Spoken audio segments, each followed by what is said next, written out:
Battletech Inner Sphere. Most of the mechs are a mix of energy weapons and ballistics / missile weapons.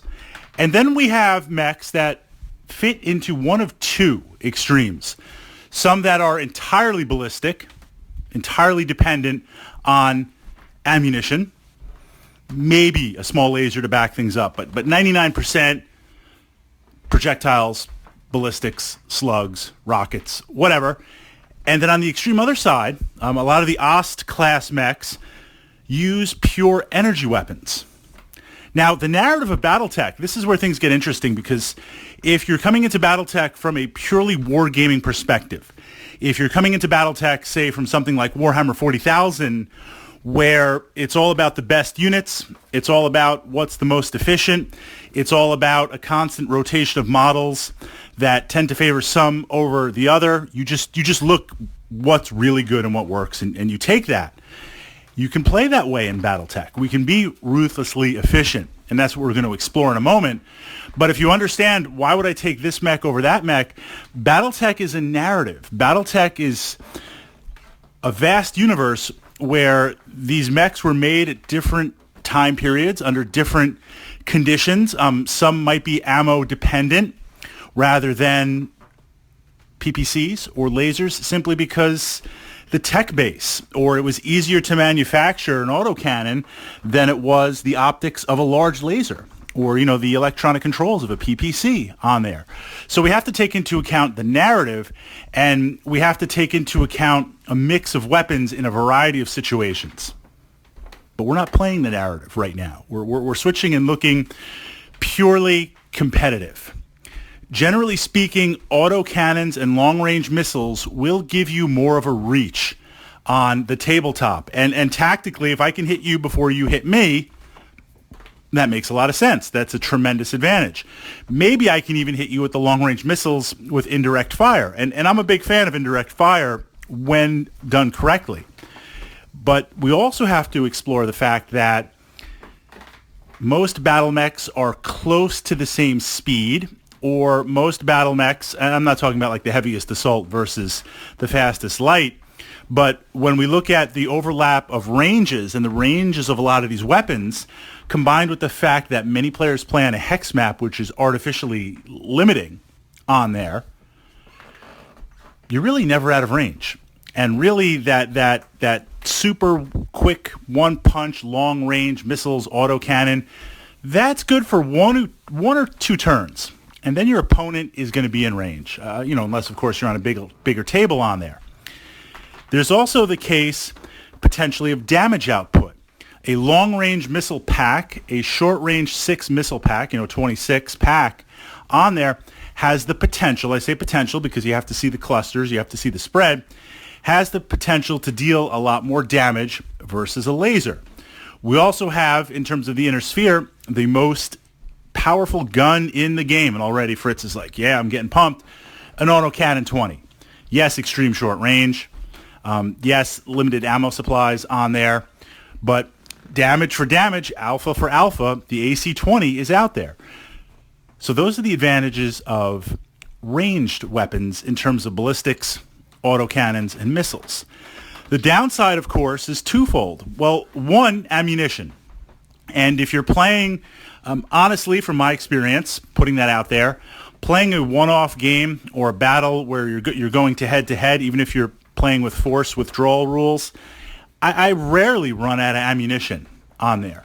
And this is coming from a mech commander that routinely fields archers, longbows, very ammunition-hungry, missile-hungry mechs, firing every single turn. If you're in range, I'm firing on there. I'm pushing the heat.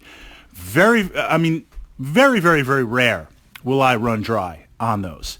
So at first glance, ammo is a limitation, but is it really? Now in a campaign, if you're playing with the same mechs over the course of a number of battles, or you're playing the Chaos campaign or some sort of decision tree, and you've got your stable of mechs, there is the possibility of resupply. There is the possibility of running low. There is the possibility of running dry during a battle. I won't phase that out. I won't put that out. But the real disadvantage to ballistics and missile mechs, ammunition explosion. Getting that critical hit in that slot, hitting that bin, and you can calculate the damage, but it is so extreme in the core rules. Essentially, you're just literally going to be smoking boots on the table, on there. And some mechs, it's a little bit better. They might have the ammo in their center torso, which means if you hit a crit on there and you explode, well, one, it's the most well-protected part of the machine. Two, you could just say, well, yeah, I blew up with the ammo explosion, but probably I was going to get cored out anyway, so it's okay. But there are some mechs that have ammo in weird places, or in places that are a lot more vulnerable to getting hit on there, before we even bring in the luck factor. So when we switch over to energy mechs, not only do you have to not worry about ammo, the range is a little bit shorter, and I'm going to put PPCs in there too.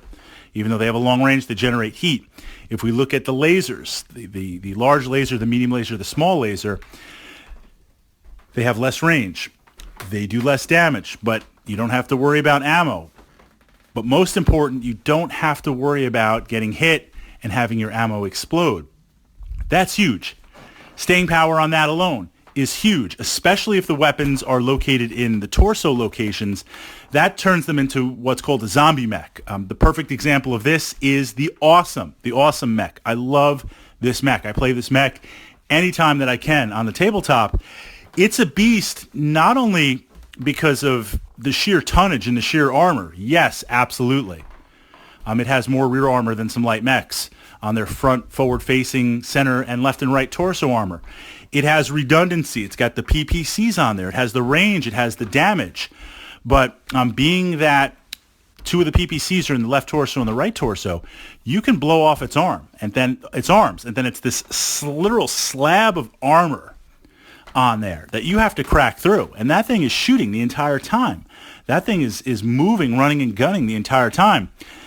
You're not going to score a critical hit. There's also a version of the Marauder that has this that I've faced. You know, when I play the Marauder, I play the classic MAD on there.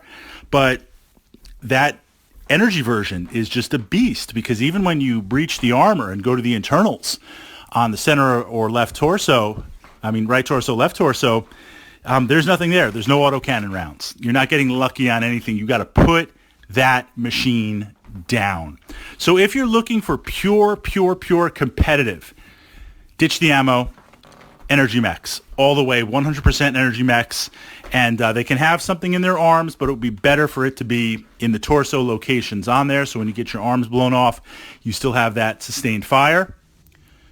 But again, for most of us, we tend to play a mix of mechs for a variety of reasons, and generally speaking, I tend to play long-range missiles and autocannon 20s on there for the range, for the indirect fire, and for just that boom factor. When you get up there with that AC-20 and start rolling the dice, literally anything can begin to start happening.